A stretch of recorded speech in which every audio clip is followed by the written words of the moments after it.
오늘같이 이렇게 무더운 한 여름날 한 농부가 호두나무 그늘에 앉아서 쉬고 있었습니다. 저쪽에 보니까 호박 넝쿨이 보이는 거예요. 호박 넝쿨에 큰 호박이 매달려 있습니다. 이 보니까 이 호박이 이제 땅에 떨어질 것 같은 거예요. 그러면서 이 농부가 속으로 생각하기를, 아이고, 하나님도 참 저렇게 약한 호박 넝쿨에 그렇게 큰 호박을 매다시면 어떻게 합니까? 힘들어가지고 저렇게 축 처져 있지 않습니까? 그리고 하늘을 바라보는데 호두나무가 보이는 거예요. 호두나무를 보니까 조그마한 호두가 열려져 있는 겁니다. 그래 또 아이고, 하나님도 참 이렇게 큰 나무에 저 조그마한 호두 열매를 맺게 하시니 하나님도 참 생각이 없으시네요. 참 불공평하십니다. 그런 생각을 하면서 잠이 든 거예요. 한참 잠을 자고 있는데 딱 하고 소리가 나면서 호두나무에서 호두가 이 농부 이마에 탁 떨어진 겁니다. 그래가지고 깜짝 놀라가지고 벌떡 일어서서 머리를 만지면서 이 농부가 하나님 앞에 이렇게 감사한 겁니다. 아이고, 하나님 감사합니다. 저 큰 호박이 이 나무에 매어 달려 있었더라면 저는 정말 큰일 날 뻔했습니다. 하나님, 저 호박 넝쿨에 큰 호박을 매어 다신 일은 참 잘하신 것입니다. 그리고 이 호두나무에 작은 열매를 매다신 일도 정말 감사합니다. 이렇게 고백을 했다 그러죠. 여러분, 이 땅에 있는 모든 것은 다 하나님의 뜻이 있고 섭리가 있습니다. 이 세상 가운데 가장 행복한 사람은 누굴까요?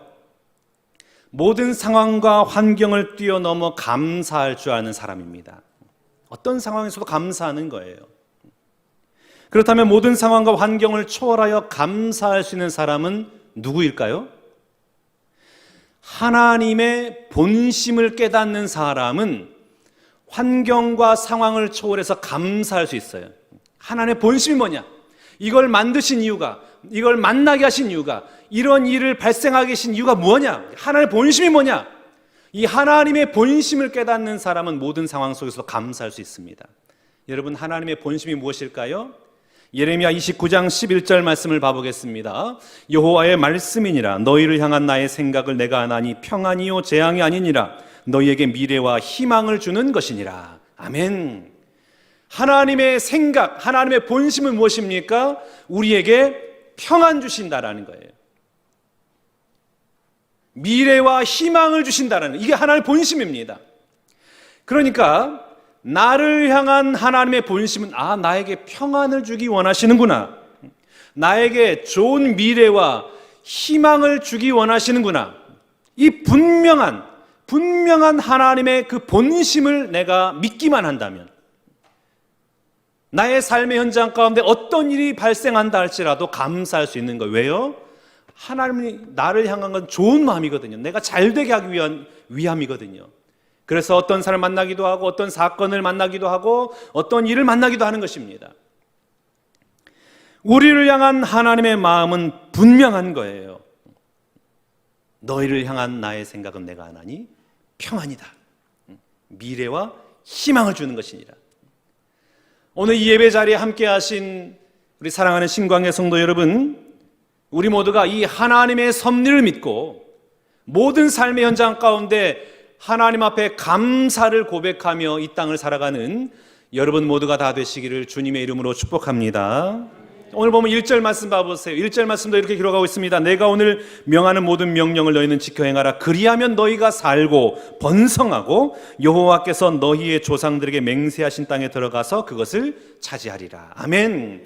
하나님의 본심이 나와 있잖아요. 하나님의 본심이 무엇입니까? 너희가 살고 번성하고요. 그러니까 하나님은 이스라엘 백성들이 번성하기 원하세요. 잘 되기 원하세요. 복 받는 인생 되기 원하십니다. 그래서 뭐라고 말씀하십니까? 내가 오늘 명하는 모든 명령을 지켜 행하라. 그러니까 하나님이 명령을 지켜 행하라라고 말씀하신 이유는 이스라엘 백성들로 하여금 통제하고 그들로 힘들게 하려는 것이 아니라 무엇 주기 위해서요? 복 주기 위해서요. 형통하게 하기 위해서 말씀을 지키라. 모든 명령을 지키라. 바로 그 사람, 하나님의 명령을 지키는 그 사람만 되면 가나안 땅은 저절로 열릴 것이다. 그리하면 너희가 살고 번성하여 여호와께서 너희 열조에게 맹세하신 땅에 들어가 그것을 얻으리라. 그 사람만 되라는 거예요. 하나님의 명령에 순종하는, 그 말씀 따라 살아가는 그 사람만 되라. 그러면 가나안 땅은 저절로 열릴 것이다.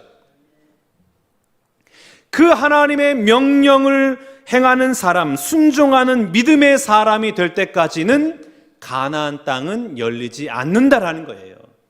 왜 그렇습니까? 하나님의 은혜와 복은 순종과 믿음의 사람에게 주어지기 때문입니다.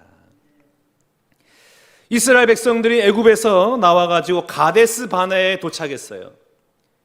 이제 요단강만 건너면 바로 가나안 땅입니다. 들어가면 되는 거예요. 그런데 그만 거기서 실수를 해요. 하나님 앞에서 낙제점을 받습니다. 그래서 하나님께서 이스라엘 백성들 향하여 뒤로 돌아 다시 광야로 보내셨어요. 왜 하나님께서는 사랑하는 이스라엘 백성, 복주기 원하고 이들이 참 번창하기 원하는 그 이스라엘 백성들이 가나안 땅에 들어가는 것을 마크가 서고 다시금 광야로 돌려보내셨을까요? 성경은 그 이유를 이렇게 설명을 하고 있습니다. 민수기 14장 29절 30절 너희 중에서 20세 이상으로서 계수된 자 곧 나를 원망한 자 전부가 여분네 아들 갈렙과 눈의 아들 여호수아 외에는 내가 맹세하여 너에게 살게 하리라 한 땅에 결단코 들어가지 못하리라. 무슨 문제가 있었어요? 원망했다라는 거예요. 이스라엘 백성이 가나안 땅을 목전에 두고 실패했던 가장 중요한 것이 무엇이었느냐면 원망했더라. 왜 원망했을까요?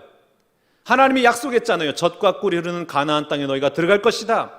그래서 큰 꿈을 가지고 가나안 땅에 도착을 했어요. 정탐꾼이 정탐을 해서 돌아왔습니다. 그런데 누가 기다리고 있는 겁니까? 젖과 꿀이 기다리고 있는 것이 아니라 아낙 자손, 거인들이 그 땅을 지키고 있는 거예요. 그러니까 그 가나안 땅에서 정착하기 위해서는 이 거인들과 싸워서 이겨야 되는데 우리가 어떻게 거인들과 싸워서 이길 수 있느냐? 우리는 죽은 목숨이다. 그러면서 원망을 한 것입니다. 여러분, 원망하는 사람은 어떤 사람이 원망할까요? 교만한 사람이 원망을 합니다. 왜 그랬을까요? 자기 스스로 생각하기에 나는 괜찮은 사람인 거예요. 나는 다른 사람과 달라. 나는 능력 있는 사람이에요. 나는 괜찮은 사람이에요. 그래서 하나님의 복을 받기에 자격 있는 사람이라고 생각합니다. 그래서 내가 기대하는 것이 있어요. 그런데 내 기대와 달리 이상한 상황이 펼쳐지게 되면 거기에서 원망하는 겁니다. 하나님 나에게 어떻게 이럴 수 있습니까? 하나님 정말 너무하십니다. 교만한 사람이 원망하는 거예요. 그런데 우리 하나님은 교만한 사람을 가장 싫어하시죠. 잠언 16장 18절 말씀에 이렇게 기록하고 있습니다. 교만은 패망의 선봉이요 거만한 마음은 넘어짐의 앞잡이니라. 한번 생각해 보세요, 여러분. 이 원망이 많은 이스라엘 백성이 가나안 땅에 들어갔습니다. 젖과 꿀이 흘러요. 너무나 풍성해요. 자, 그런데 그렇게 살다가 자신들의 기대에 미치지 못하는 상황이 펼쳐지거나 어떤 사건이 발생했을 때 이스라엘 백성이 어떻게 하겠습니까? 다시 원망하는 거예요. 인간의 마음은 채워지지 않습니다. 아무리 많은 돈을 가지고 있더라도 부족한 거예요. 아무리 많은 성공가도를 달리다 할지라도 더 높은 자리에 올라서고 싶은 것이 사람의 마음 아닙니까? 만족 못하는 거예요. 그래서 내가 지금 원망을 하면 아무리 풍족한 삶이 주어진다 하더라도 원망할 수밖에 없는 것입니다. 하나님은 복을 주고자 원하세요. 잘 되게 원하세요. 그런데 이스라엘 백성들은 아직 복받을 준비가 되어 있지 않았던 겁니다. 그래서 하나님 말씀하시는 거, 뒤로 돌아, 다시 광야로 들어가, 다시금 훈련을 너희는 받아야 돼. 여러분, 우리의 마음을 한번 스스로 되돌아보고 한번 점검하기 원합니다. 혹시 내 안에 조금이라도 불평하거나 원망하는 마음이 있지 않습니까? 원망하면 안 돼요. 하나님 원망하면 안 됩니다. 남편 원망하지 마세요. 아내 원망하지 마세요. 자식들 부모 원망하지 마세요. 어느 다른 누구 사람도 원망하지 마시기 바랍니다. 얼마나 덥습니까? 잠깐 나갔다 오더라도 그냥 땀이 죽죽 나잖아요. 너무 더우니까 원망한 거예요. 하나님 왜 이렇게 덥습니까? 그런데 불과 일주일 전만 하더라도 우리는 너무나 많이 쏟아지는 폭우 때문에 힘들어했어요. 하나님 왜 이렇게 비가 많이 옵니까? 더우면 덥다고 원망하고 비가 많이 오면 많이 온다고 원망을 하고, 그렇게 원망을 하다가 우리는 언제 감사를 하겠습니까? 여러분, 왜 더울까요? 더울만 하니까 더운 겁니다. 왜 비가 많이 왔을까요? 비가 많이 올만 하니까 많이 온 것입니다. 내릴만 하니까 내린 거예요. 여러분, 우리가 좀 하나님의 섭리를 믿었으면 좋겠어요. 하나님의 섭리를 믿으세요. 하나님이 필요하시기 때문에 내리는 겁니다. 하나님이 필요하시기 때문에 거기에 존재케 하신 겁니다. 하나님 섭리예요. 더우면 더워야 되나 보구나. 비가 내리면 비가 많이 내려야 되나 보구나. 이렇게 생각해야지 원망하면 안 되는 것입니다. 왜 내가 꿈꾸는 것들이 이루어지지 않을까요? 나의 소원과 기대와 달리 자꾸 이상한 사건들이 내 앞에서 펼쳐지는 것일까요? 그래야 할 이유가 있기 때문입니다.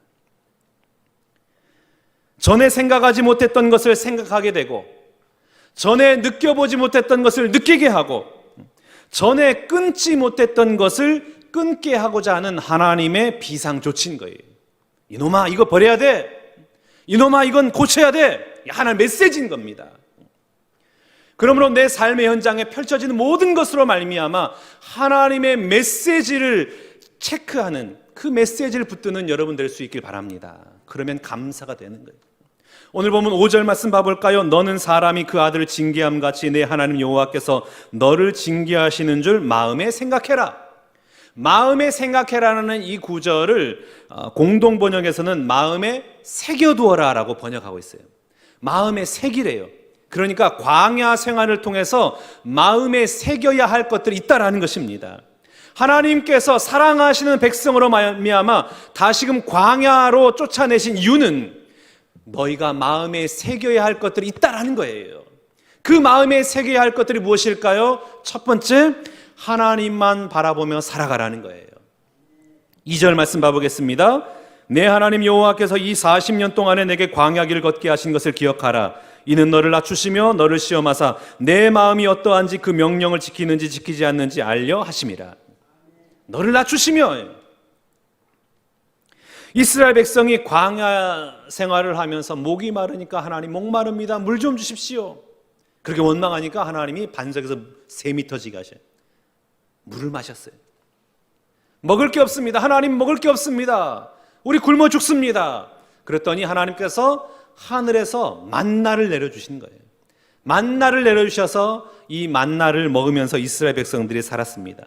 성경을 보면 이스라엘 백성들이 이 만나를 어떻게 먹었느냐, 먼저 절구에 찢거나 맷돌에 갈았어요.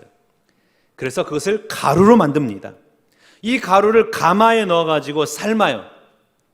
가마에 넣어서 삶은 이후에 그 삶은 가루로 이제 조리를 한 거예요.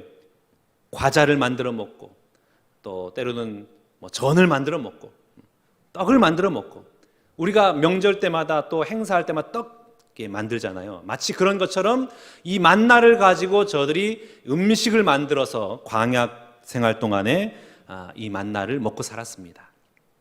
그런데 이 만나는 매일 아침 들에 나가야만 줄 수가 있었어요. 매일 아침에 들에 나가면 1인당 한 오멜씩만을 취할 수가 있었습니다. 한 오멜이 어느 정도냐면 3리터예요. 그러니까 생수병이 1.5리터면 생수병 2개 분량의 만나를 걷어들이고 그 만나를 가지고 하루 살아요. 딱 하루치 분량인 거예요. 여기서 드는 생각은 왜 하나님은 만나를 매일 아침 이렇게 내리셨을까? 하루치만 내리셨을까? 한 달치 내리면 하나님도 편하고 먹는 사람도 편하고 얼마나 좋아요. 창고에 저장해서 필요할 때 먹고. 얼마나 좋습니까? 그럼 왜 매일 하루치의 분량의 만나를 그렇게 내리셨을까? 살려면 먹어야죠. 근데 먹을 게 없으니까 무엇을 먹습니까? 만나를 먹어야 돼요. 만나를 먹으려면 매일 아침에 일어나서 들로 나가야 돼요. 들에 나가서 만나를 주어야 됩니다. 그런데 하나님보다 아주 일찍 나가는 사람도 있지 않겠습니까?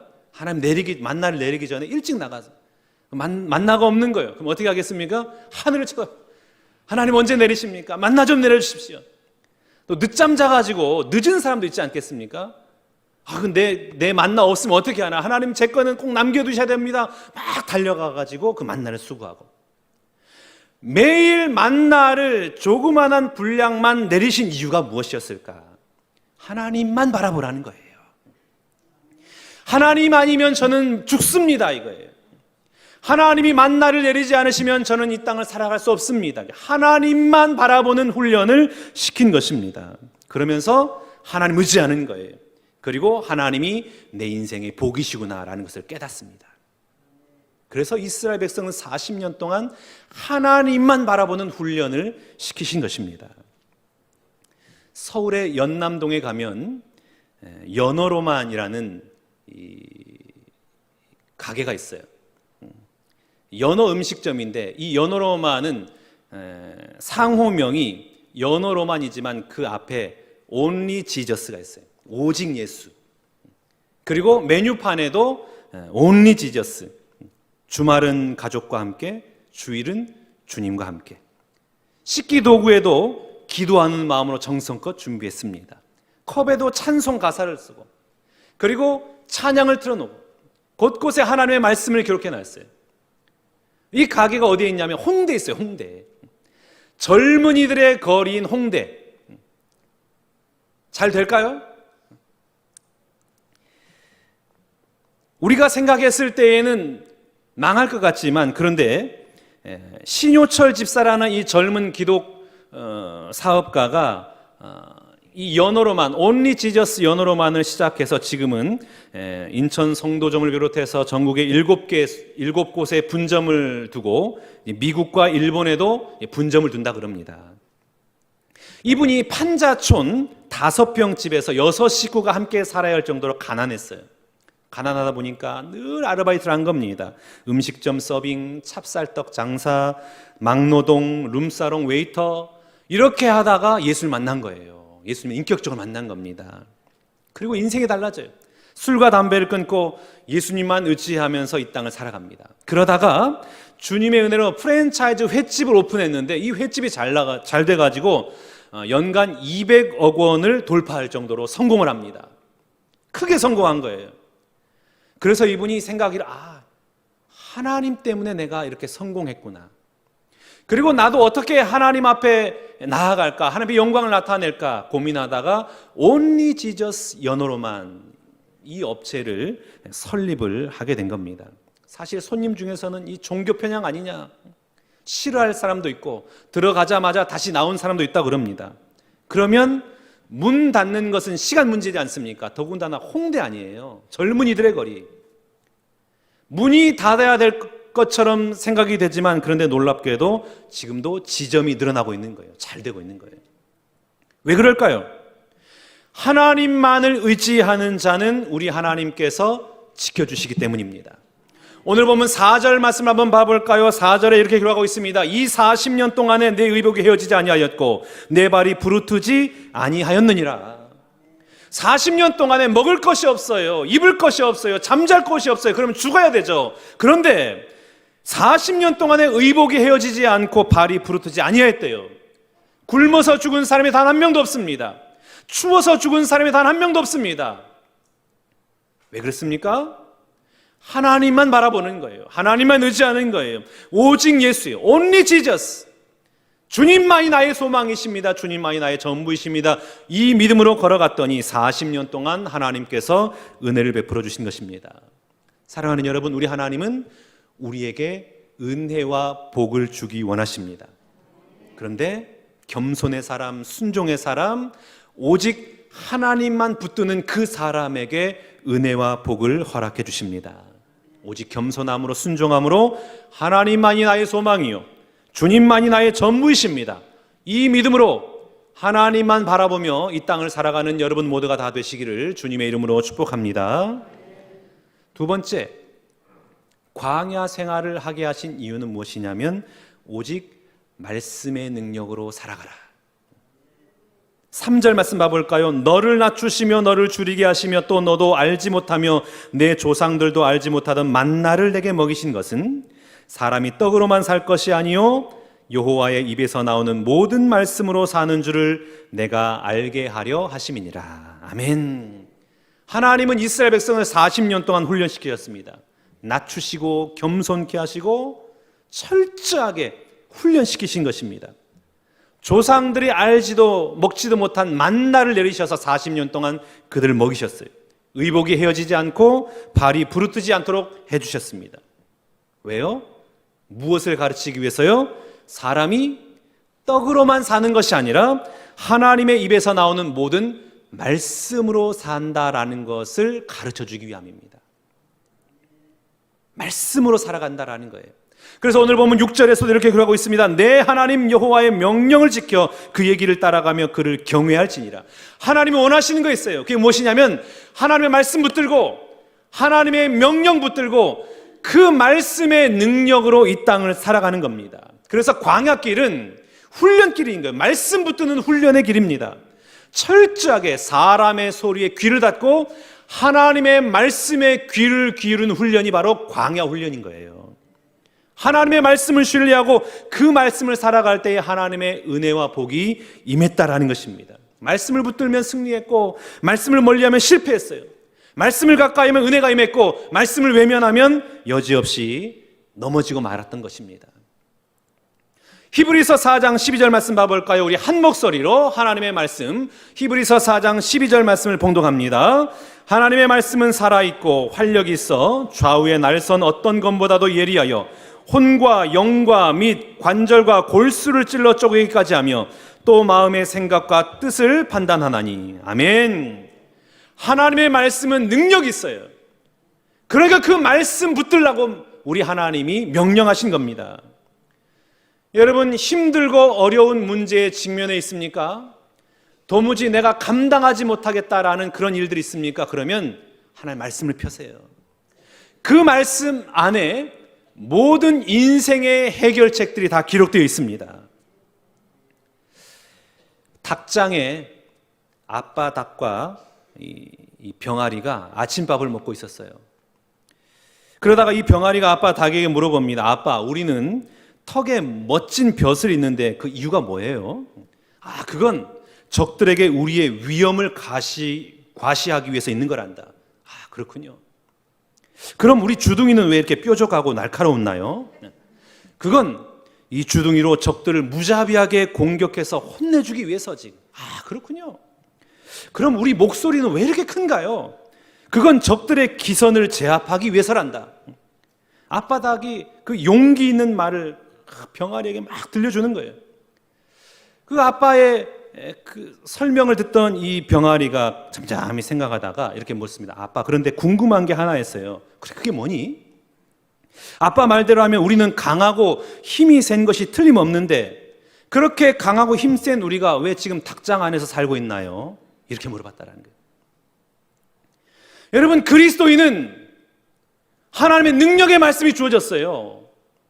그 말씀으로 살아가면 하나님이 능력을 주신대요. 성공하게 하신대요. 은혜를 베풀어 주신대요. 그런데 그 살아계신 하나님이 살아 역사하신 말씀이 우리 가운데 옆에 있음에도 불구하고 우리는 마치 닭장에 갇혀 있는 것처럼 그렇게 패배의식에 빠져가지고 힘없이 살아가고 있다면 지금 우리가 제대로 믿고 있는 것입니까? 사람은 떡으로만 사는 것이 아닙니다. 돈으로 사는 것이 아닙니다. 하나님의 말씀으로 살아가는 겁니다. 우리가 이 한 주간 살아갈 동안에 하나님의 말씀의 능력을 체험하기 원합니다. 말씀을 보세요. 그리고 그 말씀이 내 삶의 현장에 이루어지기를 기도하며 하나님 역사해 주옵소서. 두려워하지 말라, 놀라지 말라, 나는 내 하나님이 됨이니라. 이 말씀 붙들고 강하고 담대하게 나아가는 겁니다. 거친 세상을 믿음으로 능히 이겨 승리하며 나아가는 여러분 될 수 있기를 주님의 이름으로 축복합니다. 사랑하는 신관계 성도 여러분, 이 땅을 우리가 어떻게 살아가야 되겠습니까? 하나님만 바라보며 사는 겁니다. 말씀의 능력을 체험하며 그 말씀의 능력으로 살아가는 것입니다. 이 한 주간 오직 믿음으로, 오직 말씀으로 하나님의 능력을 내 삶의 현장 가운데 체험하며 이 땅을 살아가는 저와 여러분 모두가 다 되시기를 주님의 이름으로 축원합니다.